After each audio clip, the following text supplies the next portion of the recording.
नमस्ते दोस्तों, आज मैं आपके साथ एक अद्वितीय और प्रेरणादायक कहानी शेयर करने जा रहा हूँ। यह कहानी हमें एक युवा राजकुमार से लेकर एक महान बुद्ध तक की यात्रा पर ले जाती है।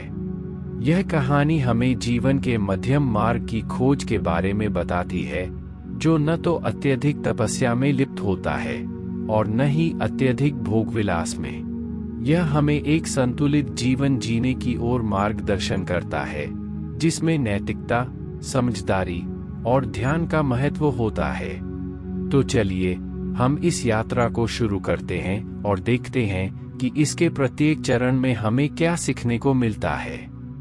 भाग 1, राजकुमार सिद्धार्थ का जन्म और बाल्यकाल। एक समय की बात है, नेपाल के लुम्बिनी वन में शाक्य राजा शुद्धोधन के घर एक बालक का जन्म हुआ।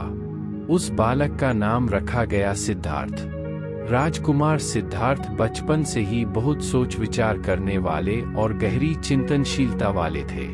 उनके जीवन में सब कुछ था, राजसी वैभव, ऐश्वर्य और सुख सुविधाएं, लेकिन उनका मन हमेशा इन सब से अलग कुछ और खोजता रहता था।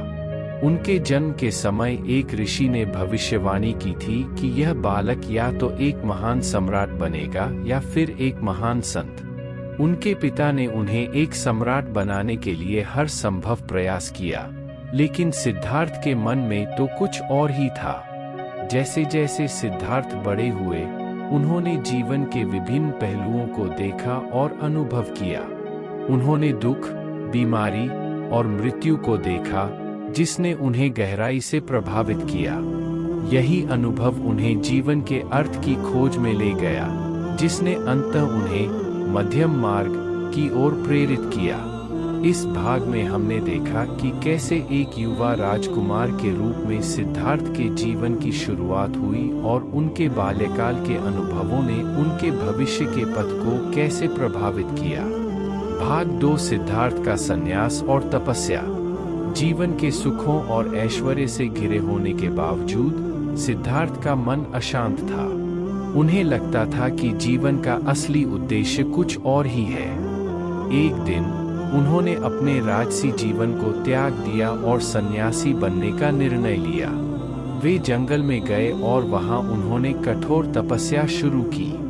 उन्होंने खुद को भोजन और आराम से वंचित कर दिया और लगातार ध्यान में लीन रहे। वे वर्षों तक इसी तरह तपस्या में लीन रहे, लेकिन उन्हें वह शांति और ज्ञान नहीं मिला जिसकी वे खोज कर रहे थे। उनका शरीर कमजोर हो गया और वे बीमार पड़ गए। इस दौरान उन्होंने महसूस किया कि अत्यधिक तपस्या भी जीवन का सही मार्ग नहीं है। उन्होंने यह समझा कि जीवन में संतुलन बहुत जरूरी है, और इसी से मध्यम मार्ग की अवधारणा का जन्म हुआ। आगे की कहानी में हम देखेंगे कि कैसे सिद्धार्थ ने मध्यम मार्ग की खोज की और बुद्धत्व की प्राप्ति की। भाग 3, मध्यम मार्ग की खोज। सिद्धार्थ की तपस्या के दौरान उन्होंने अनेक प्रकार के कठिन योग और ध्यान के अभ्यास किए, लेकिन जब उन्होंने देखा कि इससे भी वह सच्ची ज्ञान की प्राप्ति नहीं कर पा रहे हैं, तो उन्होंने इसे छोड़ दिया। उन्होंने समझा कि न तो अत्यधिक भोगविलासिता और न ही अत्यधिक तपस्या से जीवन का सही मार्ग मिल सकता है। इसी सोच के साथ उन्होंने मध्यम मार्ग की खोज की, जो दोनों चरम सीमाओं के बीच का रास्ता है। उन्होंने अपने शरीर को पुनः स्वस्थ बनाने के लिए उचित आहार लेना शुरू किया और ध्यान के लिए एक संतुलित दृष्टिकोण अपनाया।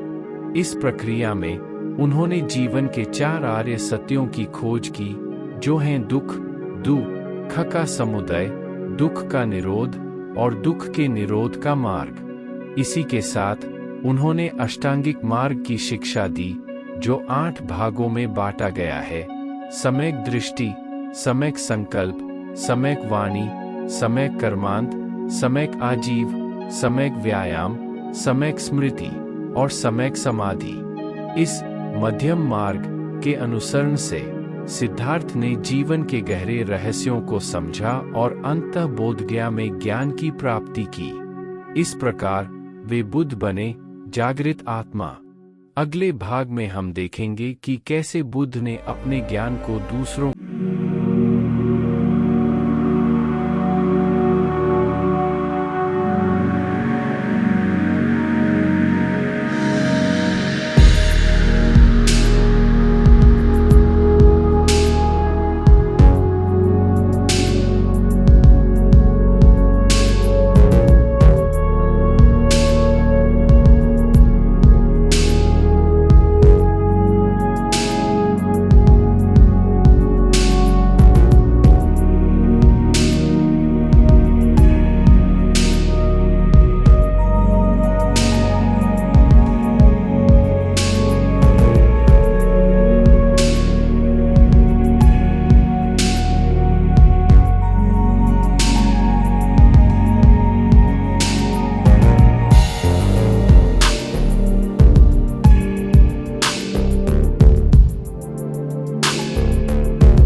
जीवन में संतुलन महत्वपूर्ण है और यही सच्ची खुशी